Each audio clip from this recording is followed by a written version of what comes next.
उपासक की अंतर्दृष्टि कब आती है?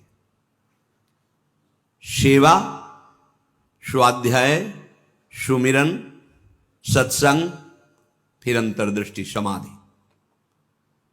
जो सेवा में प्रमादी है, भगवत सेवा, गुरु सेवा, समाज सेवा, वो किसी मार्ग का पथिक नहीं है, किसी मार्ग का पथिक नहीं है।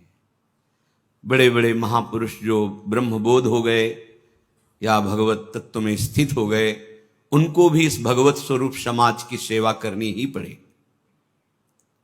शरीर में जब तक हमारे बल है तब तक हमें समाज स्वरूप, भगवत स्वरूप, गुरु स्वरूप, वो एक ही परमात्मा बैठा है, हमें सेवा में तत्पर रहना है। क्योंकि शरीर से बहुत जन्मों में अशुभ कर्म हुए हैं, उनका क्षय सेवा से होता है। प्रगट शरीर से जब हम सेवा करते हैं, इसका प्रभाव मन पर पड़ता है। जो हम क्रियाएं करते हैं उनका प्रभाव मन पर पड़ता है। यदि अशुभ क्रियाएं हैं तो मन गंदा संकल्प करने वाला मलिन होता चला जाएगा। शुभ क्रियाएं हैं तो थोड़ा पवित्र होता जाए। लेकिन आपकी शुभ अशुभ दोनों से परे क्रियाएं भगवत स्वरूप, तो आपका मन भगवत स्वरूप हो जाएगा। तब अंतर्दृष्टि खुलती है, एक एक इंद्रिय परम पावन हो जाती है। ये 7 बातें पूज्य श्री राधा बाबा आदेश कर रहे हैं, अंतर्दृष्टि खोलने के लिए है। साधक प्राणों की बाजी लगा करके भी इनका कभी उल्लंघन न करे तो 4 अनर्थों का अपने आप नाश हो जाता है। आगे वर्णन आएगा। प्रेम ही अंतर्दृष्टि है।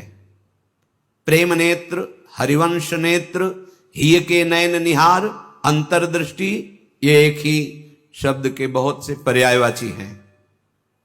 प्रेम नेत्र कह रहे, प्रेम न बाड़ी नीपजे, प्रेम न हाट बिकाए, राजा परजा जेहि रुचे, शीस दे ले जाए। समझो, प्रेम ये बाजारू वस्तु नहीं कि खरीद लोगे पैसा देके। प्रेम ये ऐसा नहीं कि खेती बाड़ी है आप मेहनत करके इसे उपजा लोगे, नहीं। बोले चाहे राजा हो या प्रजा हो, जिसे भी प्रेम चाहिए शीस दे ले जाए। नारायण अति कठिन है हरि मिलन की बाट, या में पग पीछे धरे, प्रथम शीस दे काट। प्रथम शीस दे काट, शीस दे ले जाए, इसका क्या भाव होता है? अहम का समर्पण, बिका हुआ मैं हूं, मेरी कोई इच्छा नहीं, मेरी कोई चाह नहीं, अब जो ही कहें करें हम सोई, जैसा वो करते जोई जोई प्यारो करे, सोई मुझे भावे। बात हो गई। प्रेम नेत्र खुलने का अधिकारी हो गया। ये अहम ही तो नचा रहा है। ये कभी वैराग्य में बैठा लेगा, कभी तपस्या में, कभी भोगों में, कभी प्रमाद में। इसके अनुसार थोड़ी भूमिकाएं बनती हैं भक्ति की या ज्ञान की। आचार्यवाणी, गुरुवाणी, उनकी आज्ञा अनुसार चलने पर हृदय में भूमिकाएं जागृत होती रहती है। ये अहंकारी देहाभिमानी सुधरना ही नहीं चाहता, मनमानी आचरण करना चाहता है। मनमानी आचरणों से ही तो आज तक हम विमुख रहे, सुख से, शांति से, भगवदानंद से। दुख और अशांति, क्लेश और बंधन बार बार यही मन और बुद्धि तो दे रहे हैं। बिल्कुल सत्य बात कह रहा हूं, इसे केवल सुनना ही मत समझ लेना। पूज्य राधा बाबा के वचन। ये 7 आए बिना तुम चाहे प्रेम के प्रवचन कर लो, चाहे सुन लो, प्रेम तुम्हारे हृदय में जागृत नहीं होगा, अंतर्दृष्टि नहीं खुलेगी। श्रीपाद कह रहे हैं अंतर्दृष्टि पश्य वृंदावनस्य, अंतर्दृष्टि से वृंदावन का दर्शन होता है।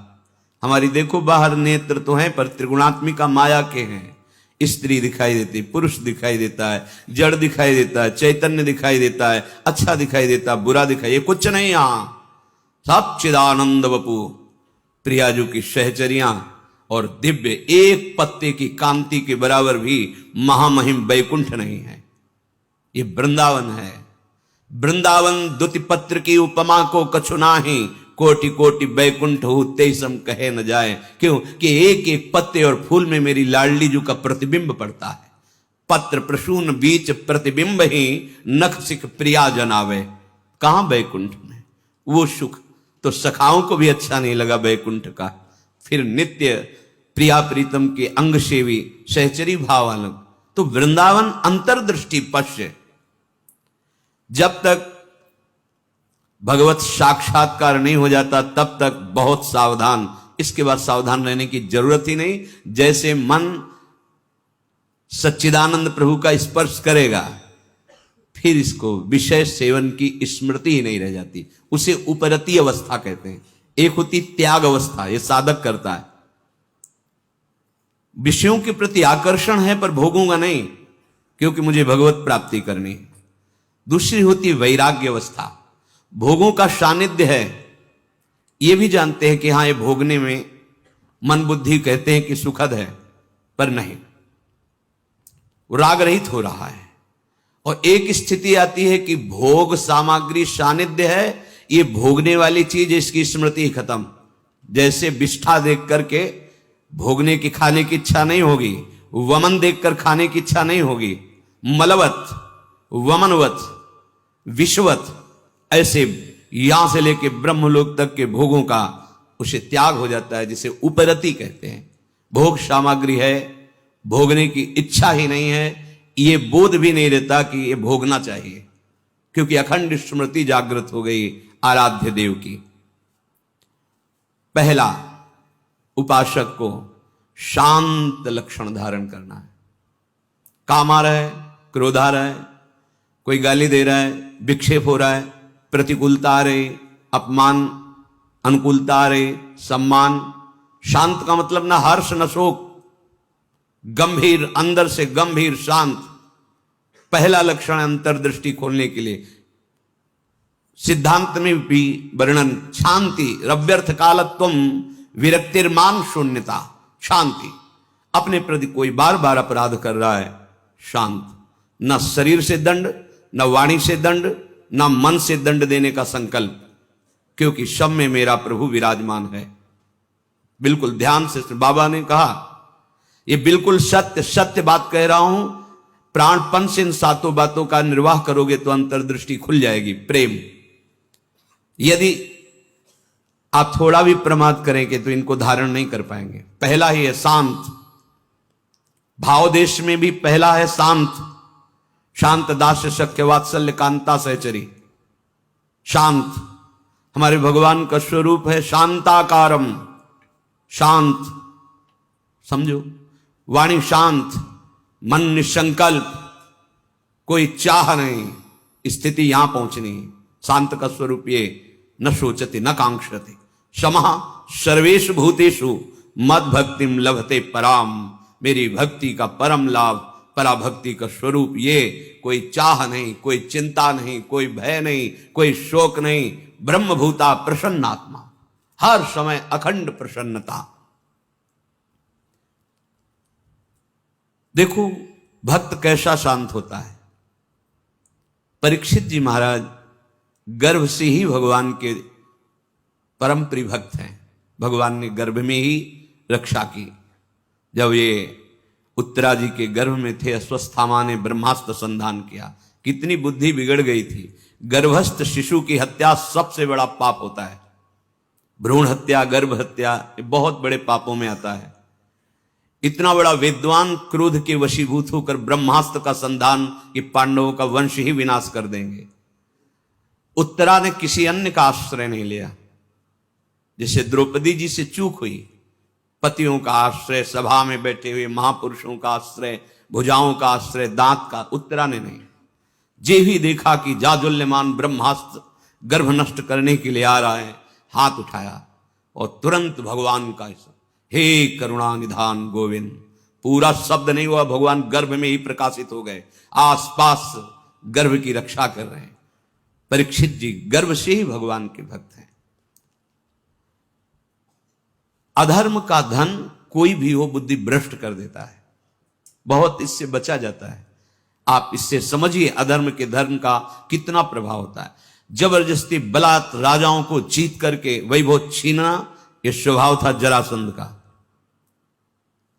संतों के मुख से सुना कि जब भीम के द्वारा भगवान ने जरासंध का वध कराया, सहदेव का तिलक किया, पर उसका वो मुकुट जिसमें बहुत से राजाओं की जीती हुई रत्न मणियां हीरे आदि थे, वो मिला के सबसे 20,000 तो कैद किए था। जैसे पशुओं की बलि देना हो, ऐसे वो बलि देने के लिए 20,000 राजाओं को। वही मुकुट एक दिन परीक्षित जी अपने मस्तक पर धारण किए। धारण करते ही शिकार खेलने का मन हुआ, चल पड़े शिकार। इतनी प्यास असह्य हो गई कि ऋषि आश्रम में गए। वो समाधिस्थ थे, अपने स्वरूप में स्थित थे। कोई है आश्रम में, मुझे बहुत प्यास लगी है। वहां तो समस्त इंद्रियां, मन, बुद्धि सब चेष्टा रहित है, भगवत स्वरूप में एकदम डूबे हुए, बाहर से शांत, कोई चेष्टाएं न सुना रही न दिखा रही, कोई इंद्री काम नहीं करेगी, क्योंकि सौम अवस्था को प्राप्त समाधिस्थ महापुरुष। पता नहीं कैसे ऐसी बुद्धि बदल गई इतने बड़े महाभागवत की, कि उपेक्षा करके बाहर निकले, देखा एक मरा हुआ सर्प पड़ा था, ऐसे धनुष की नोक से उठाया और ऋषि के गले में डाल दिया। महत अपराध है। साधु का उपहास या इस तरह की चेष्टाएं, उनको इसका भी पता नहीं चला, तो शांत अपने स्वरूप में स्थित हैं। कुछ ब्रह्म ऋषि कुमार देखे कि राजा परीक्षित अंदर गए थे, बाहर गए तो कोई बात थी क्या, वहां गए तो देखा समाधिस्थ थे, उनके गले में मरा हुआ सर्प। तो ऋषि कुमार दौड़ते हुए श्रृंगी ऋषि जहां स्नान कर रहे थे वहां गए और कहा, राजा परीक्षित ने बड़ा उपहास किया आपके पिताश्री का, एक मरा हुआ सर्प गले में डाल दिया। इतनी बड़ी सामर्थ्य कैसे कि समाधिस्थ मेरे पिता का अपमान। तो क्या उन्होंने समझ लिया कि राजाओं के पास ही बल होता है, ब्रह्म ऋषियों के पास बल नहीं होता? नौ किशोर अवस्था है श्रृंगी ऋषि की, उसी जल से आचमन किया और कहा, आज मैं दिखाता हूं कि ब्रह्म ऋषियों का बल क्या होता है। इसने मरा हुआ सर्प मेरे पिता के गले में डालकर एक ब्रह्म ऋषि का अपमान किया। मैं शाप देता हूं, आज के 7वें दिन तक्षक सर्प इसे डसेगा और कोई त्रिभुवन में नहीं बचा पाएगा। ऐसा ही हुआ और दौड़ करके आए और पिता के गले में लग गए। जब वो बहुत देर लिपट के रोए से, तो धीरे धीरे वृत्ति बाहर आई। क्या हुआ, क्यों रो रहे हो? उनका, ये परीक्षित आए हुए थे और आपके गले में मरा हुआ सर्प डाला, आपका अपमान किया। नहीं नहीं, देखो इसमें क्या अपमान होता है? गलती तो हमसे हुई, राजा भगवान का स्वरूप होता है। वो आए थे आश्रम में, अर्घपाद आदि देते, उनको जल पिलाते, उनकी सेवा करते। वो हमारे संपूर्ण प्रजा का शासन करते हैं, सेवा करते हैं, रक्षा करते हैं। हमसे गलती हो गई, रोना नहीं चाहिए। तब किसी ऋषि कुमार ने कहा, ये रोए ही नहीं है, इन्होंने शाप भी दे दिया है। नहीं नहीं, निरपराध राजा को शाप कैसे दे दिया? क्या शाप? 7 दिन में तक्षक काटे। गजब कर दिया तुमने। अरे हमसे पूछ तो लेते। अब ये ब्रह्म वाक्य हैं, इतने बड़े ब्रह्म ऋषि वो भी नहीं काट सकते। अपने शिष्यों को भेजा जाओ और परीक्षित को सूचना दे दो, कोई उपाय कर लो अपने परम कल्याण का, 7 दिन में तक्षक सर्प आएगा और डसेगा। जे ही जाके वहां परीक्षित ने मुकुट उतार के ये क्या मेरे से, ये क्या हो गया? मुझे दंड मिलना चाहिए। बहुत पश्चाताप करें, ऐसा उपहास कैसे कर दिया, ऐसा अपराध कैसे कर दिया। इतने में वो शिष्य पहुंचे और कहा, महाराज आपने जो गले में सर्प डाला, बालक होने के कारण श्रृंगी ऋषि ने आपको शाप दे दिया है। निश्चित आपको 7वें दिन महाभयंकर विषधारी तक्षक आएगा और डसेगा, आपको कोई नहीं बचा सकता। आप उपाय कर लीजिए भगवत प्राप्ति का। बहुत हृदय शीतल हुआ। वर्णन है, एकदम हृदय में शीतलता हुई, प्राश्चित हो गया। तत्काल सर्वस्व का त्याग, सम्राट पद पर जन्मेजय का तिलक और गंगा के किनारे का। 7 दिन तक भगवान सुखदेव जी के द्वारा गाई हुई भगवत चर्चा श्रवण की और बीच में प्रार्थना की थी कि भगवान आप चिंता मत कीजिए, ये भूख और प्यास मुझे अब परास्त नहीं कर सकती। जिस प्यास से पीड़ित होकर के हमने गले में सर्प डाला था, आज उसी प्यास को मैं पराजित कर रहा हूं आपके श्रीमुख से सुने हुए भगवत वचन। विचार करो, इतने बड़ा श्राप सुनने के बाद उनके हृदय में कोई शोक नहीं, शांत हृदय, 7 दिन कुछ खा पी नहीं रहे, शांत हृदय। भक्त का हृदय शांत होता है। उनके गले में सर्प डाला हुआ, शांत नहीं हुए, कोई बात नहीं। अगर हम भगवत दर्शन करना चाहते हैं, महासुख में निमग्न होना चाहते हैं, दुख मिटाना चाहते हैं, तो शांत होना स्वभाव में लाएं। अशांत स्वभाव नहीं। अशांत से कुता सुखम। अशांति अगर हृदय में होगी तो बहुत पाप बन जाएंगे, कड़ुआ बोलोगे, गंदे आचरण बन जाएंगे, हिंसा आदि दोष भी उत्पन्न हो सकते हैं। इसलिए पहला अंतर्दृष्टि खोलने के लिए शांत, हमारा भाव भी पहला शांत भाव। ये मार्ग का पथिक भी शांत मार्ग का पथिक है। शांत शब्द को पकड़ो, अशांति अंदर से है, दबा लो। नाम जब कर रहे हो ये सब मिट जाएगी। बाहर से तुम्हें पहले शांति लानी, बाहर की क्रियाओं में किसी भी तरह से किसी द्वंद्व में तुम्हें अशांत नहीं होना है। वो तभी हो सकता है जब आप लक्ष्य बना लियो भगवत प्राप्ति, तभी सह सकते हो, कोई बात नहीं। भगवान इसकी बुद्धि में बैठ करके हमारे को सहनशीलता सिखा रहे हैं, इसीलिए निंदा कर रहा है, अपमान कर रहा है, अवहेलना कर रहा है। भगवान के द्वारा प्रेरित है या कोई कर्म हमारा क्षय हो रहा है, शांत। दूसरा है आराध्य देव के भजन के सिवा कोई भी एक क्षण व्यर्थ न जाने पावे। अव्यर्थ कालत्वम, कबहू काल वृथा नहीं जाए। सेवक जी महाराज पकड़ो, अंतर्दृष्टि प्राप्त महापुरुष ही जीवन मुक्त कहा जाता है। पकड़ो, कोई भी क्षण भजन के बिना ना जाए। शरीर से सेवा हो रही और अंदर ही अंदर नाम जब चल रहा है, प्रभु के लीला रस से भरे हुए पद गुनगुना। कितना सहज सरल भगवदानंद प्रदान करने का हमें साधन मिल गया गुरु कृपा से। सेवक शरण सदा रहे, अनत नहीं विश्राम। कै वाणी हरिवंश की, कै हरिवंश ही नाम। या तो नाम मंत्र चल रहा है और या वाणी जी गुनगुना रहे हैं। एक क्षण भी न जाए। देखो, प्रयास करो। गुरु कृपा बल में ऐसी सामर्थ्य, अहंकार में नहीं। एक क्षण भी भजन के बिना ना जाए, अंतर्दृष्टि तभी खुलेगी। तीसरा, ये विश्वास कर लो, संसार के किसी भी भोग में सुख नहीं है। कभी तुम्हें तृप्ति नहीं मिल सकती, क्योंकि है ही नहीं। ये भूत के लड्डू हैं, चाहे जितना खा लो पेट नहीं भरेगा, और ना खाओ तो ललचाते रहो। इसलिए तुम्हारा ललचाना ना हो, नाम जप करो। ये विश्वास करो महापुरुषों के वचनों से, भोगों में सुख नहीं है। कितना भोगोगे? महाराज ययाति ने अपने शरीर से तो यौवन अवस्था का भोग किया ही, अपने पुत्र की यौवन अवस्था लेकर फिर भी तृप्ति नहीं हुई। तब उन्होंने कहा, संपूर्ण संसार के ये सब भोग भगवत विमुख व्यक्ति एक को दे दिए जाएं तो भी वो तृप्त नहीं हो सकता, क्योंकि नहीं है। कल किसी ने प्रश्न किया था, ऐसा ऐसा हमने सैकड़ों ऐसा ऐसा सब किया, तो हमने कहा ईमानदारी से बताना, वृंदावन में बैठे हो, क्या तुम्हारी तृप्ति हुई, क्या सुख हुआ? तो चिल्ला के रो के बोला, नहीं, नहीं होगी। विनिश्चितम बदामि तेन अन्यथा वचांस। गोस्वामी जी के, मैं झूठ नहीं बोल रहा, सत्य कह रहा हूं। हरिम भजन्ति, बिना भजन के तुम्हारे इंद्रियां, तुम्हारा मन, तुम्हारा हृदय शीतल हो ही नहीं सकता, विश्राम पा ही नहीं सकता। ये जलाती रहेंगी कामनाएं, तृष्णा, वासनाएं। इसलिए पहले समझ लो, गुरुजनों के वचन मान लेने से निकल जाओगे। अगर अनुभव करने की चले भोग राज्य में, तो आज तक कोई ऐसा नहीं हुआ कि स्वयं लौट पाया हो। हमारी आपकी तो बात जाने दो, बड़े बड़े महापुरुषों में। एक उदाहरण, आद्य गुरु भगवान शंकराचार्य जी नवीन किशोर अवस्था में ही पूरे विश्व को अपने प्रकांड ज्ञान के द्वारा प्राप्त कर दिया।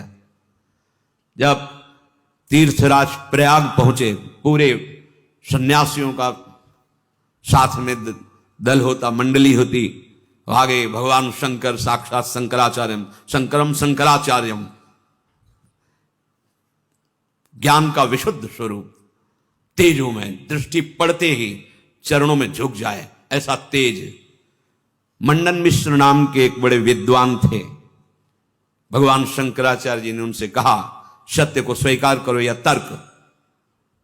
उन्होंने तर्क स्वीकार किया, पर ज्ञान समुद्र भगवान शंकर से कौन जीत सकता है, परास्त कर दिया।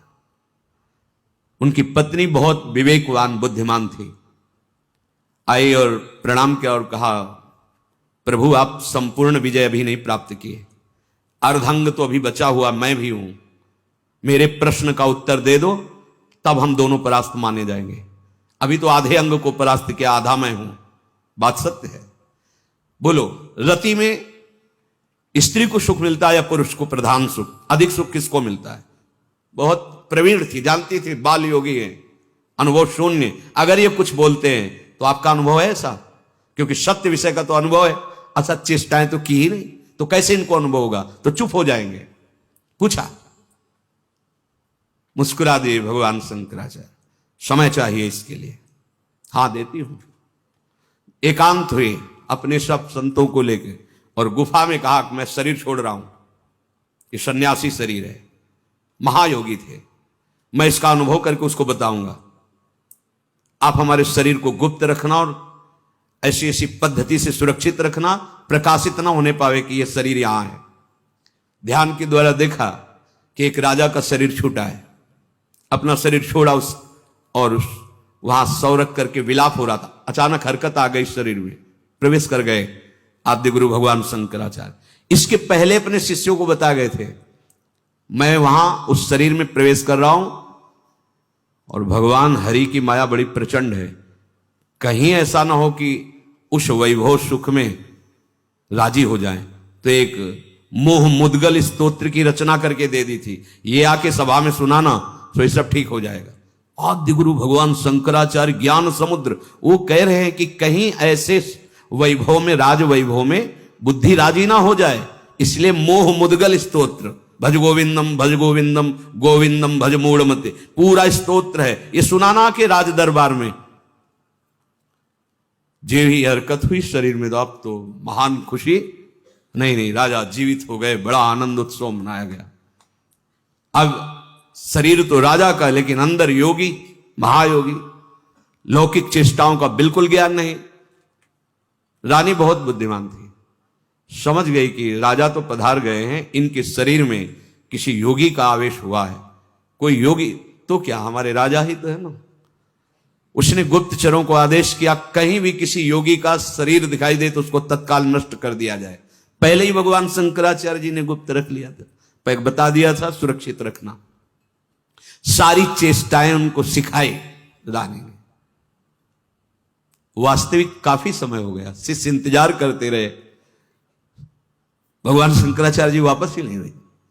ये मोह मुद्गल स्तोत्र जाके कहा तो बस गा करके वो बाहर निकले, भगवान शंकराचार्य जी अंतर्धान, तो राजा का शरीर फिर ऐसे आके फिर बताया।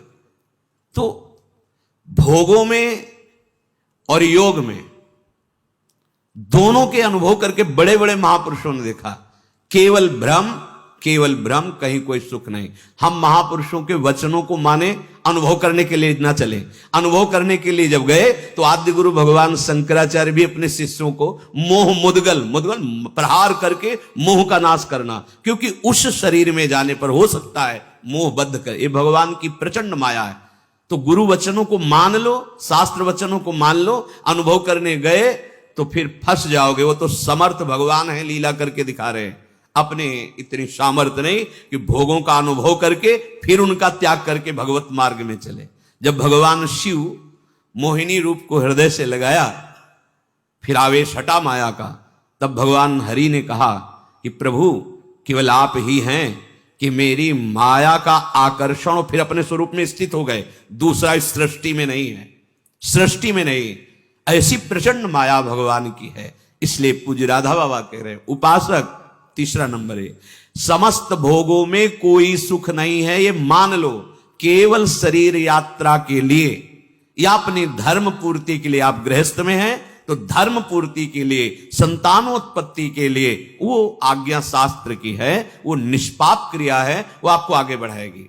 भगवत मार्ग के पथिक को जितने से काम चल जाए कम से कम, उतना शास्त्र सम्मत भोगों को स्वीकार करके आराधना में बढ़ना है। शास्त्र सम्मत, तस्मा शास्त्रम प्रमाणम ते। पहली बात तो भोगों में सुख है ही नहीं, ये बैठा लो।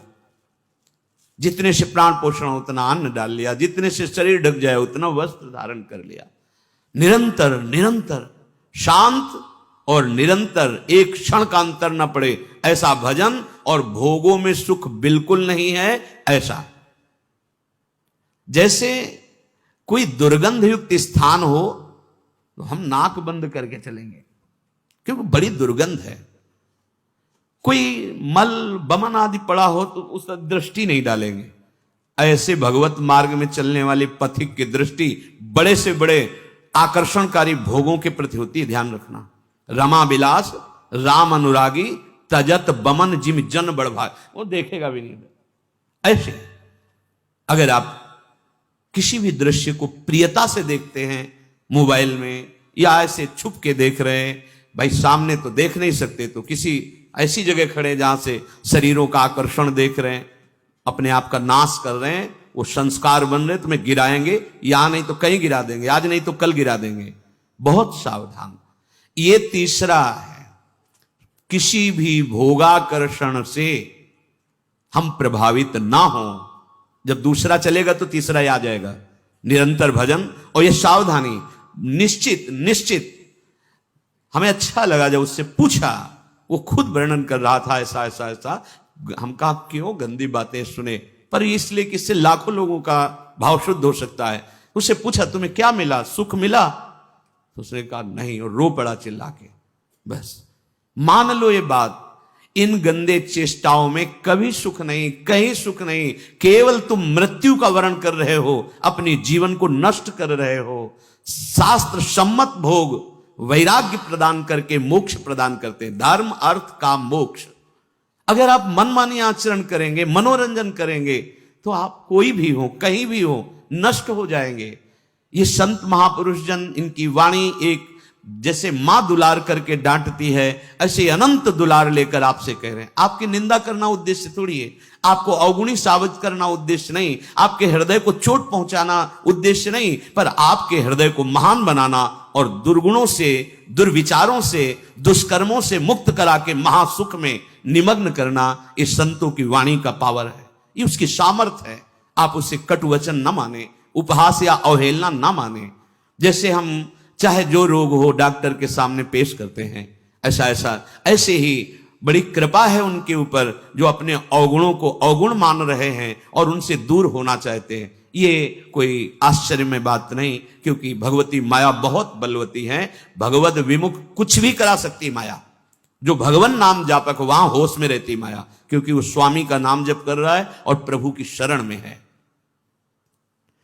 अगर उपासक के हृदय में भोगों से घृणा नहीं आई है तो अभी उपासना का रंग नहीं, नाम जप नहीं चल रहा पक्का। हृदय की बात कहता हूं। आप देखो, एक दिन चला के नाम देखो, 24 घंटे जलन पैदा हो जाएगी। अगर कोई आपसे बात करना चाहेगा, कुछ देखना, कुछ सुनना, कुछ बोलना, ये जहर लगने लगेगा आपको। देखो तो करके।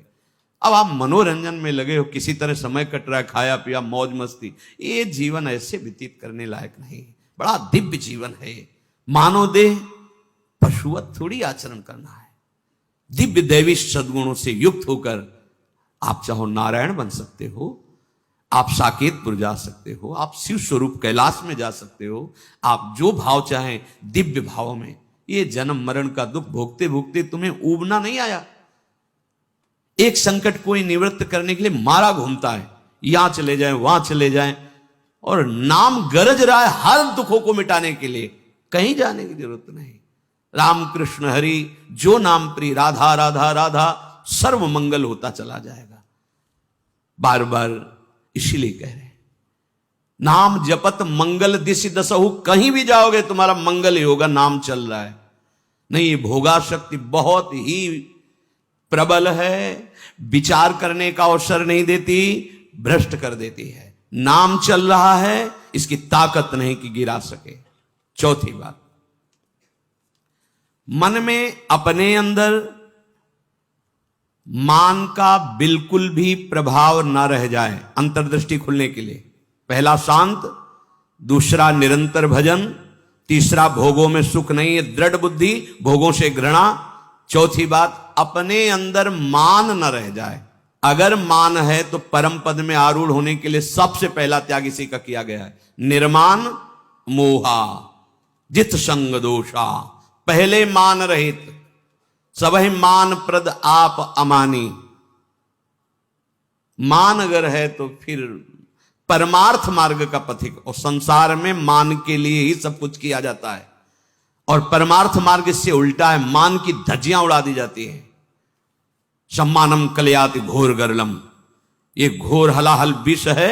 अगर अध्यात्म की ऊंचाई पर चढ़ना है तो सम्मान की धज्जियां उड़ा दे, अंदर से कभी स्वीकार न करे, सबके चरणों में नमन करे। वो साष्टांग कर रहा है, पंचांग कर रहा है, बलिहारी उसकी श्रद्धा है, वो सबके हृदय में विराजमान भगवान को प्रणाम कर रहा है, गुरु प्रदत्त वेश को प्रणाम कर रहा है। हम तो दास हैं उनके चरणों में।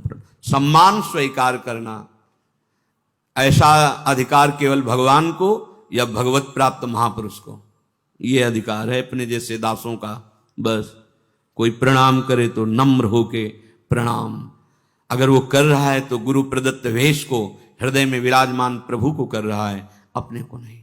अगर अपने उस मान के भोक्ता बने तो परमार्थ चल ही नहीं पाओगे, नहीं चल पाओगे, नहीं चल पाओगे। ये मान बहुत घातक जहर है। अगर सत्संग नहीं मिला, गुरु कृपा नहीं हुई, तो इसी का पोषण शुरू रहता है। वैराग्यवान होकर के भी इसी मान का पोषण होता रहता है। और परम पद में आरूढ़ होने के लिए सबसे पहला त्याग इसी का है, निर्मान अमोहाजित संग दोषा, मान रहित। ये हृदय में बैठा लिए, बहुत सूक्ष्म बंधन है ये। कभी कभी बड़े बड़े मान का त्याग मान के लिए हो जाता है। सम्मान पत्रों का, आसनों का त्याग मान के, बड़े सुंदर, कितने दयनीय। ये सुनने की इच्छा मान की इच्छा है। अगर स्वाभाविक हमारी स्थिति मान रहित हो रही तो ये केवल गुरु कृपा से, ये पक्का। ठाकुर जी भी हृदय में बैठे हैं, कभी डांट नहीं लगाई, हृदय में ही तो है। लेकिन जब ठाकुर जी गुरु रूप से आए तो एक एक चोरों को पकड़ करके पीट पीट के बाहर कर दिया। अहंकार, मान, मद, काम, क्रोध, लोभ, मोह, मद, मत्सर, ये सब पर टिको ना, आज्ञा पे टिको, गुरुजनों की आज्ञा पर, वाणी पर टिको, सब ठीक हो जाएगा। ये जिम्मेवारी प्रभु की बन जाती है। योगक्षेमम वहाम्यहम, अप्राप्त को प्राप्ति कराना और प्राप्त की रक्षा करना। आप अनन्यस चिंतयन्तो माम, अनन्य होकर केवल चिंतन करो, संभाल लेंगे। मान को स्वीकार मत करो, मान को स्वीकार न करो। शरीर स्वस्थ है, कोई प्रणाम कर रहा है, आप भी प्रणाम करो, उसकी श्रद्धा है। जब बहुत लोग प्रणाम करें तो कहां तक करोगे? हृदय से सबको प्रणाम किया और अपनी स्वीकृति नहीं की कि हमें प्रणाम हो रहा है, नहीं, देहाभिमान पुनः पुष्ट होने लगेगा। बहुत सूक्ष्म है। जहां हमारा मन प्रपंच में फंसने लगे, जहां हमारा मन संसार की मान्यताओं को स्वीकार करने लगे, नहीं, ये जीवन केवल भगवत प्राप्ति। मन की बिल्कुल एक दृष्टि रखो मन पर, इसकी एक एक वृत्ति की जांच करनी है। वो स्वाभाविक स्फुरित जो हो रहा है उसका विकारात्मक स्वरूप, शासन उस पर, प्रश्न उत्तर उससे करो। हम लोग क्या करते हैं? गुरुजनों से प्रश्न उत्तर करके तर्क रखते हैं। तर्क रखो मन के ऊपर। क्यों? बहुत बार तो तेरी सलाह मान ली, दुर्गति ही हुई है, अब तुझको मेरी सलाह माननी होगी, जो मैंने संतों से सुना है, जो मैंने शास्त्रों से पढ़ा है, उस पर तर्क रखो। नहीं, मन के तो बोलते ही दस्तखत कर दिए और शास्त्र सम्मत गुरुजनों की वाणी पर क्यों में हो, ऐसा क्यों, वैसा क्यों। चौथा है आपके मन के अंदर मान का बिल्कुल न रह जाना। अमानिना मान देना, स्वयं अमानी, दूसरों को मान देना। महाराज भर्तरी जी जब भोगों से वैराग्य की वृत्ति जागृत की, कुछ नहीं, पिंगला का दृश्य देख करके घोर वैराग्य युक्त भगवान शंकर की आराधना, समय पर देवाधिदेव महादेव प्रसन्न हुए और कहा क्या इच्छा करते हो, वरदान मांगो। तो भर्तरी जी ने यही वरदान मांगा था, प्रभु कभी सम्मान से मुझे भिक्षा भी ना मिले, तिरस्कृत होकर भिक्षा पाऊं, कभी सम्मान से, मान से नहीं। क्यों? जहां मान जागृत हुआ फिर देहाभिमान, क्योंकि चक्रवर्ती सम्राट रहे ना, तो यही मांगा कि मान रहित हमारी स्थिति रहे, अर्थात भिक्षा भी मुझे कभी सम्मान से न मिले प्रभु। और महापुरुषों के वचन, जिस गली में भिक्षा मांगने गए आपका तिरस्कार हुआ, अपमान हुआ, अवहेलना हुई, उस गली में जरूर जाना चाहिए, लेकिन उस गली को पहचान लेंगे, जाएंगे नहीं। और आओ बाबा राधे श्याम, बैठो कुर्सी में बैठो, एक गरम गरम बनाओ, वहां जरूर जाएंगे, नहीं वहां मत जाइए। दरवाजे के बाहर से भिक्षा का अधिकार है, अंदर बैठना, कुर्सी में जाके बैठना, बात करना, हंसना, ये आप अपने लिए वो बीज बो रहे हैं जो परमार्थ को नष्ट कर देगा। गुरुजनों का आदेश है, भिक्षान्न केवल गेट के बाहर से, राधे श्याम 2-3 आवाज लगाई, अगर कोई ग्रह निकला भिक्षाम दे, ली रोटी चल, नहीं बस 1 2 3 आवाज लगाई, बाहर मिला मिला, नहीं मिला भूख पा लिया, तब भगवान अधीन होते हैं ऐसे भक्तों के। मन में मान का बिल्कुल न रह जाए आदर, बिल्कुल। 5वां, दिन रात में प्रतिपल ये भरोसा दृढ़ हो जाए भगवान हमारे साथ हैं। प्रेम दृष्टि खुलने का ये राधा बाबा का आदेश है। रात दिन तुम्हारे अंदर ये भरोसा हो जाए कि दिखाई तो नहीं दे रहे, भगवान है निश्चित हमारे पास।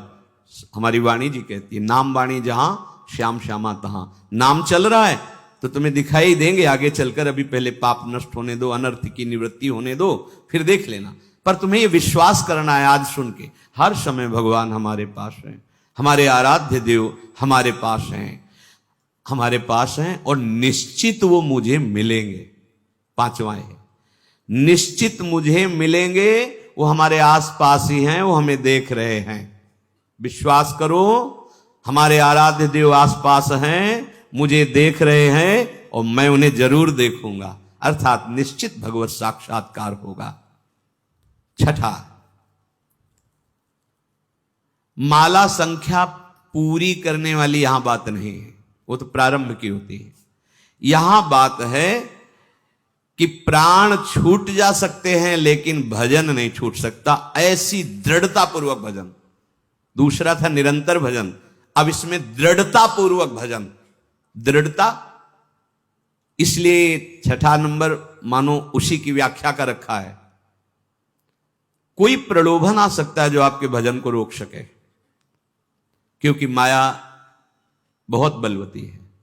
कोई वासना दबी होगी, वही वासना का सारा भोग सामग्री फ्री, एकांत भोगो इसको, क्योंकि आप बहुत ऊंचाई पर चढ़ने जा रहे हो, भोगो इनको। लेकिन भगवत साक्षात्कार करने वाला किसी प्रलोभन में, प्रभु देखो त्रिभुवन की राज्य लक्ष्मी देने पर भी आधे पल के लिए, याद हो गया होगा आपको, सैकड़ों बार कहा है, आधे पल के लिए भी अपने प्रभु का विस्मरण नहीं, इसे दृढ़ता कहते हैं। और भयानक से भयानक पीड़ा और कष्ट होने पर भी प्रभु का विस्मरण नहीं। देखो यहां तो जरा सा कुछ विक्षेप हो गया तो भजन ही नहीं है, भजन ही नहीं है। वैसे ही भजन ने बिना विक्षेप के, फिर शारीरिक कोई पीड़ा, कोई बहादुर आदमी वही होता है जब उसके घाव लगते हैं ना रणभूमि में, तो उसको और आवेश आता है शत्रु को मारने का। ऐसे ही उपासक होता है, बुखार है, कष्ट है, पीड़ा है, नाना प्रकार के दुख हैं, उसको और आवेश आता है, पहले से भी और अधिक नाम जप।